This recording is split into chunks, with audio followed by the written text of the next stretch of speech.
أبي موسى رضي الله عنه قال قال رسول الله صلى الله عليه وسلم الشرك أخفى من أمتي من أبي نمر على الصلاة. الحمد لله সমস্ত প্রশংসা যাবতীয় গুণগান সেই মহান রব্বুল আলামিনের জন্য, যিনি আমাদেরকে প্রতিদিন আজকেও সালাতুল জুমা আদায়ের জন্য মসজিদে এসে বসার তৌফিক দান করবে। শুকরিয়া আদায় করি আলহামদুলিল্লাহ। সালাত ও সালাম বর্ষিত হোক বিশ্বনবী মুহাম্মদ রাসূলুল্লাহ সাল্লাল্লাহু আলাইহি ওয়াসাল্লাম। আল্লাহ রাব্বুল আলামিন সূরা তাওবার 9 নম্বর সূরা 31 নম্বর আয়াতে বলেন, ইত্তাখযু আহবারহুম ওয়া রুহবানাহুম আরবাবাম মিন দুনিল্লাহ। তারা মানুষেরা আল্লাহকে রব হিসাবে বাদ দিয়ে এক শ্রেণীর আলেমকে রব বানিয়ে নিয়েছে। বলি নাউযুবিল্লাহ। আল-মাসীহ ইবনে মারইয়াম, কেউ মারিয়াম আলাইহিস সালামের ছেলে ঈসা আলাইহিস সালামকে আসলে বসিয়ে দিয়েছে। বলি নাউযুবিল্লাহ। আল্লাহ বলেন লা ইলাহা ইল্লা হুয়া, অথচ আল্লাহ তাআলা সত্যিকারের কোনো ইলাহ নাই। সুবহানাহু ওয়া তাআলা আম্মা ইউশরিকুন। মানুষ যারা শিরক করে আল্লাহ এই সমস্ত শিরক থেকে পবিত্র। বলে সুবহানাল্লাহ। অনেক আয়াতে আল্লাহ তাআলা আমাদেরকে সতর্ক করেছে যে মানুষের স্বভাব উল্লেখ করে দিয়েছে, যাতে করে আমরা মুসলমানরা সেই স্বভাবের মধ্যে যুক্ত না হই। ইহুদি খ্রিস্টানরা তারা আল্লাহকে রব বাদ দিয়ে তাদের ধর্মীয় আলেমদেরকে এবং ধর্মমানা মুসলমান নেতাদেরকে রবের আসরে বসিয়ে দিয়েছে। এই জন্য আল্লাহ সতর্ক করে দিয়েছে, এটা ইহুদি খ্রিস্টানরা করেছে, এই উম্মত যাতে না করে আল্লাহ সতর্ক বার্তা দিয়েছে। আবু মুসা রাদিয়াল্লাহু আনহু বলেন, রাসূল সাল্লাল্লাহু আলাইহি ওয়াসাল্লাম বলেছেন, আশরিকু আকবার মিন উম্মতি মিন দামিন কামা আলা সাফা। আমার উম্মতের শিরকের ব্যাপারে ওইভাবে ভয় করি। আমার উম্মত শিরক করবে, শিরকে লিপ্ত হবে ওইভাবে। আমার উম্মত ঈমান ধ্বংস করে ফেলবে ওইভাবে, বুঝবে না। অন্ধকার রাত্রিতে কালো পাথরের উপর কালো পিঁপড়া হেঁটে গেলে যেমন বোঝা যায় না, আমার উম্মত ঈমান ধ্বংস করে ফেলবে, বুঝতে পারবে না। আমাদের হাদিসটি 20530 নম্বর হাদিস হাদিসটি আমাদের মৃত্যু পর্যন্ত মনে রাখা উচিত যে নবী বলছেন, এই উম্মতেরা শিরকে লিপ্ত হবে, বুঝতে পারবে না। যেমনই ভাবে অন্ধকার রাতে কালো পাথরের উপর কালো পিঁপড়া হেঁটে গেলে যেমন বোঝা যায় না, দিনে যদি কালো পাথরের উপর কালো পিঁপড়া হেঁটে যায় তাহলে বোঝা যাবে না। কারণ পিঁপড়া এত ছোট, সেটা দিনেই দেখাটা কষ্টকর। অথচ নবী বলতেছেন অন্ধকার রাতটাও কালো, পাথরটাও কালো, পিঁপড়াটাও কালো। এরকম কালো দিন পরিস্থিতিতে যেমন বোঝা যায় না পিঁপড়া যাচ্ছে কখন আর যাচ্ছে না, এই উম্মতে অজান্তেই কখন ঈমান ধ্বংস করে ফেলবে, শিরক করে বসবে, এরা বুঝতে পারবে না। তাহলে হাদিসটা কি নবী সাল্লাল্লাহু আলাইহি ওয়াসাল্লাম বলেছেন? বলি নাউযুবিল্লাহ। নবীকে এজন্য বলেছেন, আল্লাহ তাআলা নবীকে জানিয়েছেন যে এই উম্মতের অনেক মানুষ শিরক করবে, বুঝতে পারবে না। তার শিরক এটা না জানলে বুঝবে কি করে? এজন্য আমি এভাবে বলি যে আমরা যারা অপরাধ থেকে মুক্ত আছি আলহামদুলিল্লাহ, যারা মুক্ত হতে পারি নাই, অনেকেই অনেক মুক্ত হয়েছি, কিছু বাকি আছে, অনেকেই কিছু মুক্ত হয়েছি, বেশি বাকি আছে। কিন্তু আমরা যদি জানায় আগ্রহ পোষণ না করি, জানতে গিয়ে যদি বাধাগ্রস্ত হই, তাহলে কিন্তু এই শিরক থেকে ঈমান বাঁচানোটা আমাদের জন্য কঠিন হয়ে যাবে। কেননা যখন আপনি আমি জানবো এটা করলে ঈমান চলে যায়, একজন মুসলমান যে কোনো মূল্যে চেষ্টা করবে যে আমার দ্বারা যাতে এই গুণাটি না হয়। কিন্তু যদি নাই জানি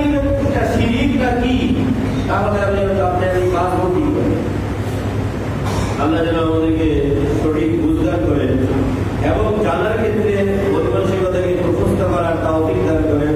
আল্লাহুম্মা আমিন। আমরা মনে হয় সম্ভবত 2 জুমা এক জুমা আগে আলোচনা করেছিলাম, মানুষ হয়ে মানুষকে রব বানাবো না। মানুষ হয়ে মানুষকে রব বানাবো না। কে? আল্লাহ। আল্লাহকে রব হিসেবে মেনে দুনিয়াতে জীবনযাপন করবো, যাতে করে আখিরাতের জীবনটা আমাদের জন্য সুন্দর হয়। আল্লাহ যেন আমাদেরকে সেভাবে কবুল করেন, করি আল্লাহুম্মা আমিন। আজকে আমরা দ্বিতীয় পর্বে আলোচনা করবো আসলে মানুষ আল্লাহকে বাদ দিয়ে কি কি জিনিসকে রব বানায়। ওই পর্বে আলোচনা ছিল মানুষের মানুষকে রব বানাবো না, ওরা চলবে দৃষ্টিভঙ্গি। আজকে আমরা আলোচনা করবো যে দুনিয়াতে মানুষেরাই আল্লাহকে বাদ দিয়ে কি কি জিনিসকে কাকে কাকে রব বানায়। জিনদেরকে মানুষ রবের আসনে বসায়। কাকে? জিনকে মানুষ রবের আসনে বসায়। আপনারা যারা দেখেছেন হয়তো বা দেখেন নাই, দেখে দিবেন, জিনের মাধ্যমে যারা চিকিৎসা করে দেখবে, যারা চিকিৎসা আগে ওইখানে মোমবাতি জ্বালানো হয়, দেখছেন কোনোদিন? মোমবাতি জ্বালায়, মোমবাতি জ্বালায়, এরপর আর কিছু করে। আবার কোনো সময় দেখবেন হাত দুটাকে একসাথে করে, হাত দুটাকে একসাথে করা ইবাদত কাঁধে, বলেন কাঁধে ইবাদত। আপনি আঙুলের সামনে হাত জোর করার উদ্দেশ্যটা কি? আদেশ মান্য করা, নিষেধ বর্জন করাকে ইবাদত বলা হয়। আল্লাহ তাআলা মানুষ এবং জিন জাতিকে সৃষ্টি করেছেন শুধুমাত্র এক আল্লাহর ইবাদত করার জন্য। তো ইবাদতকে 6 ভাগে ভাগ করা হয়। এর মধ্যে একটা হলো ভয় করা, একটা হলো আশা করা, একটা হলো ভরসা করা, একটা হলো সাহায্য চাওয়া, একটা হলো প্রার্থনা করা। 6 ভাবে ইবাদত হয়। ভয় একটা ইবাদত। আমরা যদি আল্লাহকে যতটুকু ভয় করা উচিত, এই পরিমাণ ভয় যদি দুনিয়ার যে কোনো কিছুকে করি, তাহলে কি হলো? ভয়ের ক্ষেত্রে আল্লাহর সাথে শিরিক করা। আশা, যে আশাটা আল্লাহর কাছে করা যায়, কারোর কাছে করা যায় না, যেমন সন্তানের আশা কার কাছে করা যায়? এই আশাটা কেউ যদি পীর ফকির কোনো মাজারে দুর্গা পূজায় গিয়ে বা বিভিন্ন জায়গায় গিয়ে যদি সে আশা করে, তাহলে সে আশার ক্ষেত্রে আল্লাহর সঙ্গে কি করলো? শিরিক করলো। আশার সাইডের যে ইবাদতগুলি, সেগুলি আল্লাহকে না দিয়ে অন্য কাউকে দিয়ে দিল। ভয়ের সাইডে যে ইবাদতগুলি, সেগুলি আল্লাহকে না দিয়ে আরেকজনকে দিয়ে দিল। তো ধ্যান করা এটা একটা ইবাদত। ধ্যান করা কি ইবাদত? নিজেকে নত স্বীকার করা এটা কি ইবাদত? তো আপনি যে আগুনের সামনে এরকম করলেন, নত স্বীকার করলেন, কার ইবাদত করলেন? জিনের। ওইখানে জিনের কাছে এমন কিছু আসলে সে চাচ্ছে যেটা আপনি আমি জানি না, বুঝি না। এটা বোঝার চেষ্টা করে বুঝবেন। তো বলছিলাম, এক নম্বরে মানুষরা কাকে আল্লাহকে বাদ দিয়ে রব হিসেবে গ্রহণ করে? জিনকে। কাকে? জিনকে। যেমন আপনি একটা জিনকে দায়িত্ব দিলেন, আমার সেটা হারিয়ে গিয়েছে, এটা হারাইছে, ওটা হারাইছে, জিন তুমি আমাকে খুঁজে এনে দাও। অথচ এটা হলো কোরআন সুন্নাহর সরাসরি সাংগঠনিক। পৃথিবীর জমিনে 4 জন বাদশা ছিল যারা পুরা পৃথিবীকে রাজত্ব করেছে। কয়জন? বলেন কয়জন? 2 জন মুসলিম, 2 জন কাফের। মুসলিম 2 জনের একজন হলেন যুলকারনাইন, আরেকজন হলেন সুলাইমান আলাইহিস সালাম। সুলাইমান আলাইহিস সালাম শুধু পৃথিবীর রাজত্ব করেছে বিষয়টা এরকম নয়। আল্লাহ তাকে এত ক্ষমতা দিয়েছিলেন, আল্লাহ সমস্ত সৃষ্টির উপরই তার রাজত্ব ছিল। বলি সুবহানাল্লাহ। তো তিনি জিনদের উপর রাজত্ব করতেন। তিনি মৃত্যুবরণের আগে জিন সবগুলোকে ডেকে বলছিলেন যে আমি বলার পর থেকে কিয়ামত পর্যন্ত মানুষের সেবায় কোনো কাজ তোমরা করতে পারবে না। সুলাইমান তাদের দিকে এই ওয়াদা দিলেন। এখন আপনি আমি যদি জিনদের থেকে কোনো সেবা নেই, তাহলে বলেন তো নবীর সাথে কৃত ওয়াদাটা অমুসলিমরা ভঙ্গ করলো না মুসলমানরাই ভঙ্গ করলো?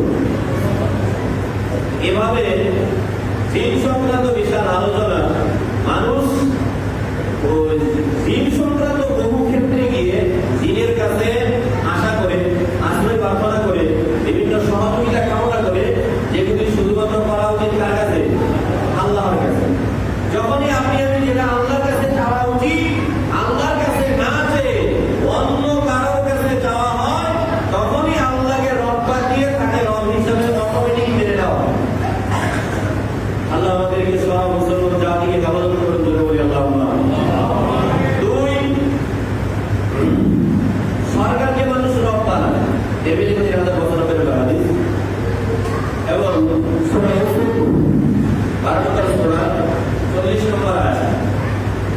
সূরা ইউসুফের 12 নম্বর সূরা 40 নম্বর আয়াত আল্লাহ তাআলা বলেছেন যে মানুষেরা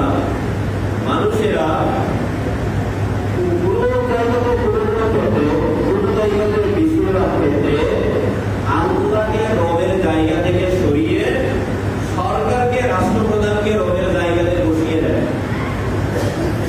যেমন আপনাদের কাছে কি প্রশ্ন বলেন তো, রাষ্ট্র আগে না ইসলাম আগে? কি বলেন, রাষ্ট্র আগে না ইসলাম আগে? ইসলাম আগে না? সবাই যে যেই দলই করুক সবাই দৃষ্টিভঙ্গি আগে কোনটা? আগে আমি ইসলাম মানবো, ইসলাম মানার পরে রাষ্ট্রের যা যা আইন কানুন মানলে আমার ইসলাম ক্ষতি হবে না ওই রাষ্ট্রের আইন আমরা মানতে পারি। কিন্তু যে আইন যেই ক্ষেত্রে রাষ্ট্রকে মানতে গিয়ে আমার ঈমান ইসলামের ক্ষতি হয় সেই ক্ষেত্রে কি ইসলামকে বাদ দেব না রাষ্ট্রকে ইসলামকে টিকে রাখতে হবে। কারণ দুনিয়াতে আবার গড় হায়াত হলো 60 থেকে 70 বছর। কয় বছর? 60 থেকে, হাদিস বলতেছি আমি, অনুমান বলতেছি না, বিজ্ঞান বলতেছি। গড় হায়াত, এই উম্মতের গড় হায়াত হলো 60 থেকে 70 বছর। যারা মুরব্বী হয়েছে মানে শেষ বয়সে চলে আসে। আর আমরা যারা যুবক আছি বা আমাদের চাইতে যারা কম বয়সে আছে তাদেরও কিন্তু দিন যাচ্ছে আর হায়াত বাড়তেছে না কমতেছে? এই দুনিয়া থেকে বিদায় নেওয়া ঘন্টি বেজে যাচ্ছে, তার কাছাকাছি হচ্ছে। অতএব এই দুনিয়াতে অল্প সময় আমরা আরামে থাকি, আয়েসে থাকি আর যাই করি না কিন্তু আমার হায়াত কিন্তু চলে যাচ্ছে। কিন্তু মৃত্যুবরণের পরের যে একটা জগৎ শুরু হবে সেটার আর কোনোদিন কোনো শেষ সীমানা পাওয়া যাবে না। এই জন্য আমাদের পরকালকে প্রাধান্য দিতে হবে। আল্লাহ বলছেন ওয়াল-আখিরাতু খায়রুল লিমান ইত্তাকা। যাদের ভিতরে আল্লাহর ভয় আছে তাদের জন্য আখিরাতের জীবনটাই হলো সর্বশ্রেষ্ঠ। বলি সুবহানাল্লাহ। শ্রেষ্ঠ কোন জগৎ? ইহ জগৎ না কোন জগৎ? তো দেখেন আমরা আগে বুঝবো, আগে আমরা বুঝবো, তারপরে মানার ক্ষেত্রে আল্লাহ আমাদেরকে স্বাধীনতা দিবে। আপনার জায়গা মানতেও পারেন, চাইলে অমান্য করতে পারেন। তার জান্নাত দরকার সে মেনে নিবে, তার জান্নাত দরকার নেই সে অমান্য করবে। কিন্তু বুঝার ক্ষেত্রে মনোযোগ দিয়ে বুঝতে হবে আমলের নিয়তে। বাংলাদেশ যেহেতু আমরা আছি, এই দেশের সংবিধান কোরআনের সংবিধানের সাথে শত শত আইনের সাংঘর্ষিক রয়েছে। বাংলাদেশের সংবিধান এই পর্যন্ত মনে হয় 17 বা 18 বার সংস্কার করছে, সংশোধনী দিছে। কিন্তু কোরআনুল কারীম বাংলাদেশের বয়স মনে হয় কয় বছর? 55 বছর না, 50 বছর প্রায়। আর কোরআনের বয়স 1500 বছর। 1500 বছরে ইসলাম নামক আদর্শের সংবিধানে কোনো পরিবর্তন ভুল খুঁজে পাওয়া যায় নাই, কিয়ামত পর্যন্ত সম্ভব না। আর এই বাংলাদেশি 50-60 বছর বয়সে সংবিধানকে 16-17 বার 17-18 বার পরিবর্তন করা লাগছে, সংশোধন করা লাগছে, সংস্কার করা লাগছে। স্বাভাবিক বিবেকে আপনি আমাকে মেনে নেওয়া উচিত যে দেশীয় সংবিধানের চাইতে কোরআনী সংবিধান প্রত্যেকটা মানুষের জন্য সবসময় সর্বশ্রেষ্ঠ। সব সময় এটার মধ্যে মানুষের সব দিক থেকে লাভ আসে। বলছিলাম যে কোরআন সংবিধান এর আইন হলো সকল ক্ষমতার মালিক আল্লাহ, আর দেশীয় সংবিধানের আইন হলো সকল ক্ষমতার মালিক জনগণ। এখন কেউ বলতে পারে হুজুর এটা তো হলো বাংলাদেশের একটা স্লোগান। কারণ আমার কথা হলো নবীকে যে আল্লাহ পাঠিয়েছিলেন সেটা কোন দেশের জন্য পাঠিয়েছিলেন? নবী ওমা আরসালনাকা ইল্লা রাহমাতাল লিল আলামিন। আল্লাহ বলছেন হে নবী আমি আপনাকে পাঠাচ্ছি সমস্ত জগতের জন্য। পৃথিবীর একটা জগৎ, পৃথিবী সমস্ত জগৎ না, পৃথিবী কি একটা জগৎ। এরকম আল্লাহর যত জগৎ আছে সব জগতের জন্য রহমত হিসেবে পাঠিয়েছেন মুহাম্মদ সাল্লাল্লাহু আলাইহি ওয়াসাল্লাম। কোরআনকেও বানানো হয়েছে সমস্ত জগতের জন্য।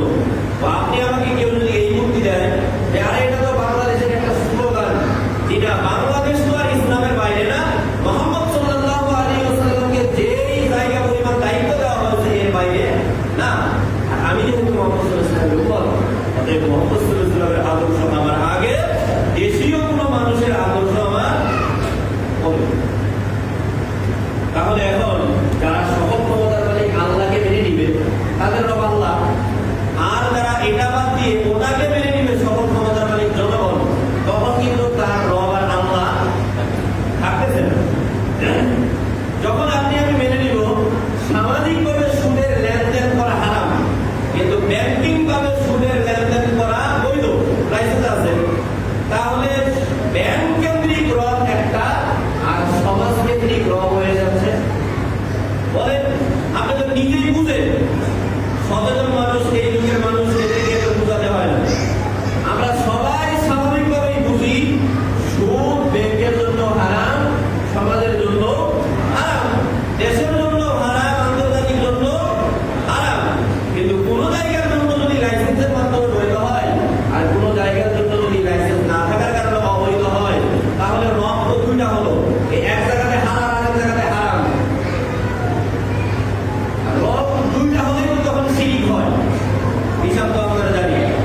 এরপরে আল্লাহ তাআলা পর্দা করাকে ফরজ করেছেন, এটা কোন জায়গার জন্য বলেন?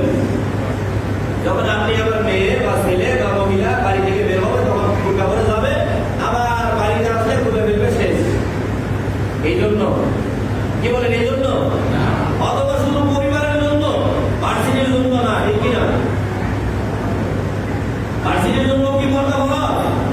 স্কুলের জন্য কি পর্দা ফরজ? কলেজের জন্য কি পর্দা ফরজ? নাকি শুধু মাদ্রাসার সাইডে পর্দা ফরজ, জেনারেল সাইডে পর্দার বিধান স্বাভাবিক, এরকম কোনো বিধান আছে ইসলামে? না।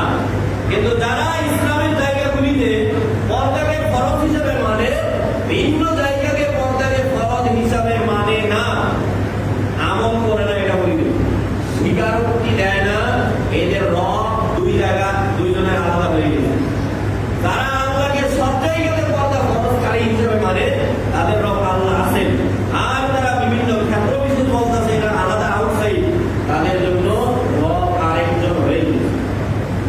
এরকম বহু আইন বলছিলাম, শত শত আইন কোরআনী সংবিধানের বিরুদ্ধে সরাসরি অবস্থান করতেছে। অতএব আপনি আমি আল্লাহকে রব হিসেবে মেনে যদি দুনিয়ার জীবন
দুর্গাপূজার শুভেচ্ছা জানাই দিল। আর নিরাপত্তার জন্য সরকারকে আহ্বান জানাইল। এইটুকু কথার পরে অনুসারীরা ধুমসে দুর্গাপূজায় অংশ। এই ক্ষেত্রে সে আলেম রব, তার অনুসারীরা তার বান্দা, কিছু করেনি। বুঝে শুনে আপনাকে আলেম নির্বাচন করতে হবে, বুঝে শুনে আলেমের আনন্দ করতে হবে।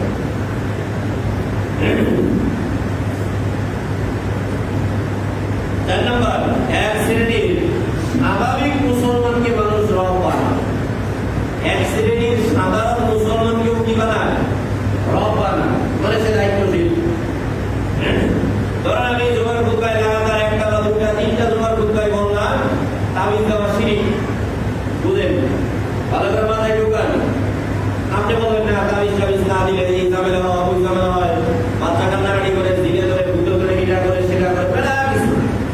কিন্তু বাজার যখন গেলেন, যাওয়ার পরে ডাক্তার যখন বললো যে যদি তাবিজ ব্যবহার করেন তাহলে আমার ওষুধ কাজে লাগবে না, তখন কি বলেন তো? সে কি তাবিজ আর রাখবে? তাবিজ রাখবে না, তাহলে তার রব কি? কুরআন হাদিস দিয়ে বলার পরে সে শিরক ছাড়লো না। সাধারণ একটা মুসলমান দুনিয়াতে একটা পরামর্শ দিয়ে দিল, সে সাথে সাথে সেটার উপর ঈমান এনে বিশ্বাস করে আমল করে দিল। তার রব কি? তার রব কি? আমি একটা কথা বললাম যে বিষয়টা এভাবে সমাধান, আপনি বললেন না এটা সমাধান না, সমাধান এভাবে হবে যেহেতু সমাজে এভাবে আছে। আমি কোরআন হাদিস বলছি এজন্য আমার এই ফতোয়া মানলে আল্লাহকে মানা হবে, কিন্তু এই ফতোয়ার বিপরীত যদি আপনার কথাটা পড়ে যায় তাহলে তখন ওই কথাটা যারা মেনে নিবে তাদের রব ওই ব্যক্তি হবে, আপনি তার কথা হয়ে যাবে। কিন্তু যদি এমন হয় যে ধরেন আমি বললাম যে লম্বা লম্বা কেরাতে নামাজ পড়া সুন্নাহ, আপনি বললেন খাটো খাটো কেরাতে জামাতে নামাজ পড়া সুন্নাহ। এবার দুই দিকেই কোরআন হাদিস আছে, এজন্য যে কোনো একটাকে মানলে এখানে রব বানানো ওরা বুঝাতে পারলাম। মানে একটা হাদিস বলছে ওই নামাজ আল্লাহর কাছে বেশি প্রিয় যে নামাজে কেরাত হয় লম্বা লম্বা। আবার আরেক হাদিসে ওই নবী বলছে জামাতে যখন তোমরা নামাজ পড়বে পড়াবে তখন পিছনের মুসল্লিদেরকে খেয়াল করে তোমরা কোনো সময় কেরাত লম্বা করবে, কোনো সময় খাটো করবে। তাহলে দুইটা ফতোয়া, দুই দিকের ফতোয়ায় কি কোরআন হাদিস আছে। আপনি যেই ফতোয়ায় বলেন আল্লাহকে রব, কিন্তু এমন যদি হয় না কোরআন হাদিসে যা থাকে থাক, আমাদের চলছে এটাই করতে হবে, তখন সেই বক্তব্যটি কোরআন সুন্নাহর বিপরীত হয়ে গেল। ওই বক্তব্য মেনে নিলে ওই ব্যক্তিকে রব মেনে নেওয়া হবে। তাহলে 4 নম্বরে বলছিলাম যে সাধারণ মানুষকেও কিছু কিছু ক্ষেত্রে মানুষ রবের আসনে বসিয়ে দেয়। এরপরে পীরদেরকে রবের আসনে বসাতে পারেছে। কাদেরকে? ইসলামের পীরের কোনো জায়গা নেই। ঘুমাইতেছেন সবাই? ইসলামের পীর মুরিদের কোনো জায়গা ইসলামে নাই। এখন বলবেন এত বড় বড় হুজুররা বুঝে না, পীরের এত আলেমরা মুরিদ হয়েছে ওরা বুঝে না।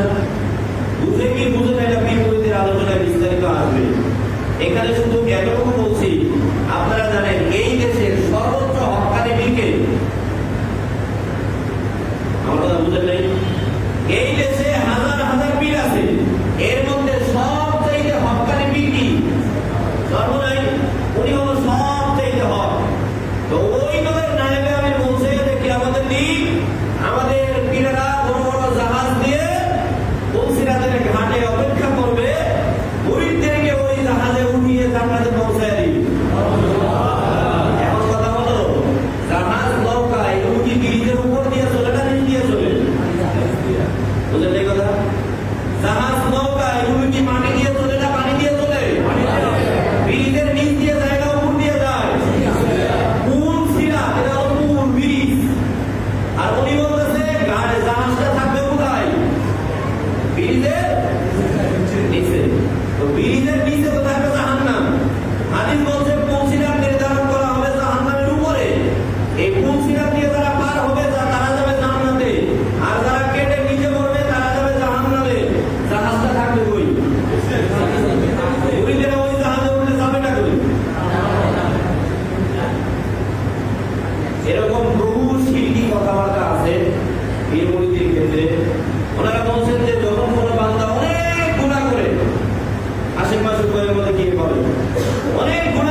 নিজের আত্মাকে শুদ্ধ করা, বিভিন্ন ইসলামের বিষয়ে দিক নির্দেশনা নেওয়া, কিন্তু সেটার নামকে চেঞ্জ করে দিয়েছে বিপরীত। যাই হোক, হয়তো আপনারা যারা আরবে গিয়েছেন ওইখানে গিয়ে বিপরীতের ব্যবসাটা আছে কিনা যারা গিয়েছিলেন তারা দেখে আসেন। তাহলে পীরকে কিভাবে রব বানায়? পীর যা বলতেছে, পীরের আরেকটা বই লেখা আছে, পীর সাহেব যদি মুরিদদেরকে বলে যে মদের মধ্যে জায়নামাজ ভিজিয়ে ওটার উপরে নামাজ পড়ো, মুরিদের উপর ফরজ হয়ে যায় মদওয়ালা জায়নামাজের উপর নামাজ পড়া। তাহলে জায়নামাজ পাকের দোয়াটা কখন করবে? জায়নামাজ পাক করার একটা দোয়া আছে না? কথা বলুন। আর জাল হোকার জয়ী হোক একটা দোয়া আছে না বাজারে? এটা তো পুরাটাই মদের মাধ্যমে নাপাক হয়েই আছে। টোটাল কোরআন হাদিসের সাংঘর্ষিক বহু বক্তব্য আছে, বিশেষ করে বেজে মারের মধ্যে একটা বই, এটা টোটালটাই হলো ইসলাম বিরোধী। তাহলে বলছিলাম পীরদেরকে মানুষ রবের আসলে বসিয়ে তিনি যা বলতেছেন তাই বলতেছে। এখন ওটা হালালটা হালাল বলতেছে নাকি হালালটাকে হারাম বলতেছে, এটা দেখার বিষয় নাই। এরপরে মানুষ মানুষের অন্তরকে রব বানায় নিয়েছে।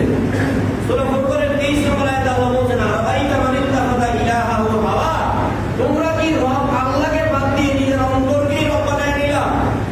যেমন আপনার এই দুনিয়ার যাবতীয় কার্যক্রম নির্ভর করে আপনার ইচ্ছার উপর। আপনার ইচ্ছা হলে ভালোটা করেন, ইচ্ছা হলে ভালোটা ছাড়েন, ইচ্ছা হলে খারাপ কাজ করেন, ইচ্ছা হলে খারাপ কাজ ছেড়ে দেন। মানে আপনার সিদ্ধান্তের মূল চাবিকাঠি যখন নিজের অন্তরের উপর চলে আসে, তখন ওই ব্যক্তি অন্তরটাই তার নিজের রবের আসন করছে। বলি না, প্রত্যেকটা পিছনে দলিল আছে। বিভিন্ন নেতাকে রবের আসনে বসিয়ে ইসলামিক এক নেতা একটা আলোচনায় বলছিল যে আমরা এখানে ওয়াজ করতেছি, আজাদ কিছুক্ষণ পরে দিলে হবো না, ভিডিও আপনারা গিয়ে দেখবেন। আবার আরেকজন বলছে যে আমরা এখানে প্রোগ্রাম করতেছি, মাইকটা বন্ধ করে আজাদ দেওয়া হলো না।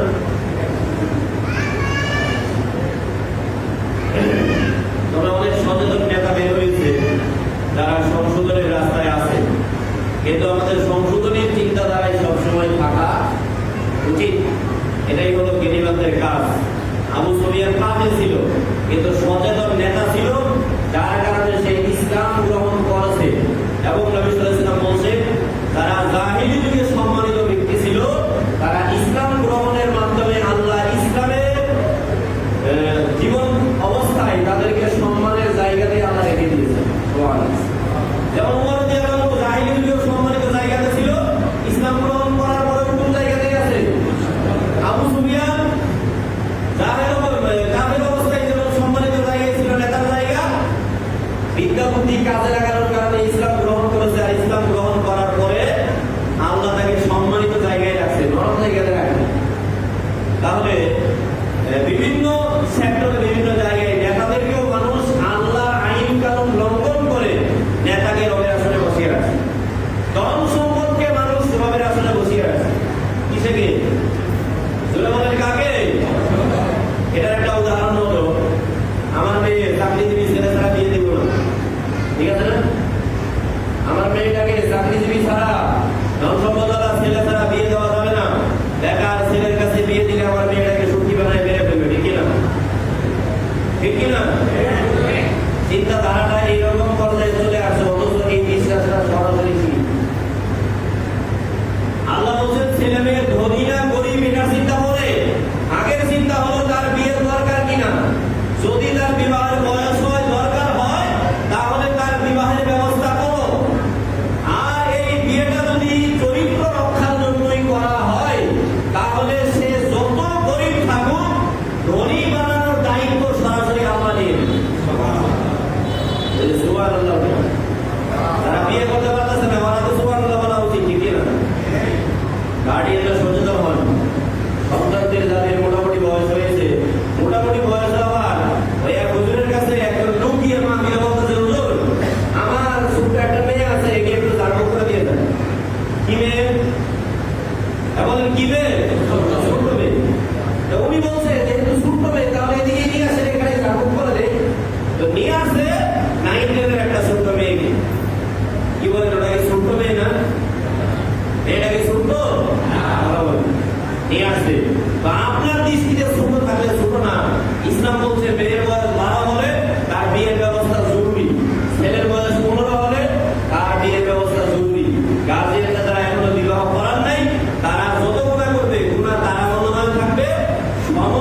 জীবনের গুনাহ গার্ডিয়ানের আমল নামায় নিশ্চিত আসবে, অ্যাকাউন্ট না থাকলে জমা।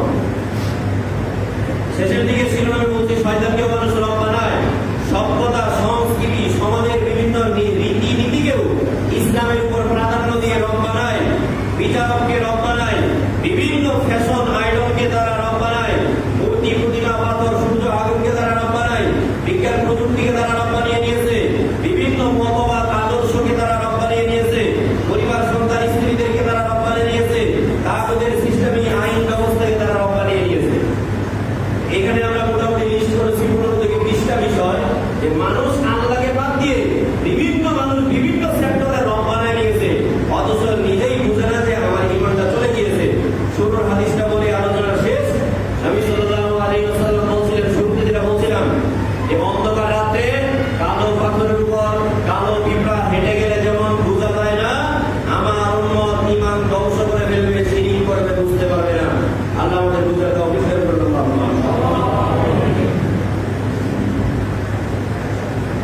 আলহামদুলিল্লাহ রাব্বিল আলামিন ওয়াসসালাতু ওয়াসসালামু আলা রাসূলিল কারীম। আম্মা বা'দ, ফাউযু বিল্লাহি মিনাশ শাইতানির রাজীম। বিসমিল্লাহির রাহমানির রাহিম। সবাই বলেন আল্লাহুম্মা সাল্লি আলা মুহাম্মাদ ওয়া আলা আলি মুহাম্মাদ কামা সাল্লাইতা আলা ইব্রাহিম ওয়া আলা আলি ইব্রাহিম ইন্নাকা হামিদুম মাজিদ। আল্লাহুম্মা বারিক আলা মুহাম্মাদ ওয়া আলা আলি মুহাম্মাদ কামা বারাকতা আলা ইব্রাহিম ওয়া আলা আলি ইব্রাহিম ইন্নাকা হামিদুম মাজিদ। একটা কথা বলতে বলতে মনে দিন চলে গিয়েছে যে শুনছিলাম এই এলাকাতেও নাকি কিছু কিছু মানুষ এই কিছুদিন আগে চন্দ্রগ্রহণ হবে না, মনে আছে? এই সময় নাকি কিছু কিছু মানুষ ওই দিন চন্দ্রগ্রহণ শেষ হওয়ার আগ পর্যন্ত খালি হাঁটাহাঁটি করছে, জায়গাতে বসে নাই। বিশেষ করে যে সমস্ত নারীরা গর্ভবতী এরা বসে নাই, কারণ বসলেই নাকি বাচ্চা বিকলঙ্গ হবে। বলে চন্দ্রগ্রহণের সময় শুধুমাত্র নামাজ পড়া, তাওবা করা, জিকির আজকার করা, এই কাজটুকুই করা, এছাড়া আর কোনো করার কাজ নাই। আর এই সময়ে কোনো বিপদ আপদেরও কারোর উপর কোনো আশঙ্কা, কথা বোঝা গেল? ওই সময় গর্ভে বাচ্চা থাকলে কোনো কিছু কাটাকাটি করলে বাচ্চা প্রতিবন্ধী হবে, এটা হবে সেটা হবে, এই বিশ্বাস সরাসরি হিন্দুদের থেকে চলে আসা। এরকম যত চন্দ্রগ্রহণের বিষয়ে যার যেমন ধারণা আছে সব বাদ দেন। যখনই চন্দ্রগ্রহণ হবে, সূর্যগ্রহণ হবে, পারলে নামাজে দাঁড়িয়ে যাবেন অথবা তাওবা ইস্তেগফার জিকির আজকার করবেন। আল্লাহ কবুল করুন, আল্লাহুম্মা আমিন। সকালবেলা বক্তব্য শুরু হয় 5:50-এ, বক্তব্য ছুটি হয় 6:50-এ, কিন্তু অনেক ছাত্রছাত্রী কথা হলো যে আমাদের প্রাইভেট শুরু হয় 6:30। 6:50-এ গিয়ে বক্তব্য শুরু হবে। এই সমাজে এখনো যদি কেউ বক্তব্য শেষ হওয়ার আগেই কেউ যদি প্রাইভেট পড়ায় আর আমিও যদি সন্তান পড়ানোর জন্য দেই, তাহলে এই বাচ্চা জিন্দগিতে আদর্শবান হবে না। শুধু আজকে এতটুকুই কথা। যারা সচেতন আছেন, যারা পড়ান, তারাও প্রাইভেটটাকে পিছিয়ে দেন, আর যারা পড়াইতে দেন এরাও জায়গা থেকে ফিরে আসেন।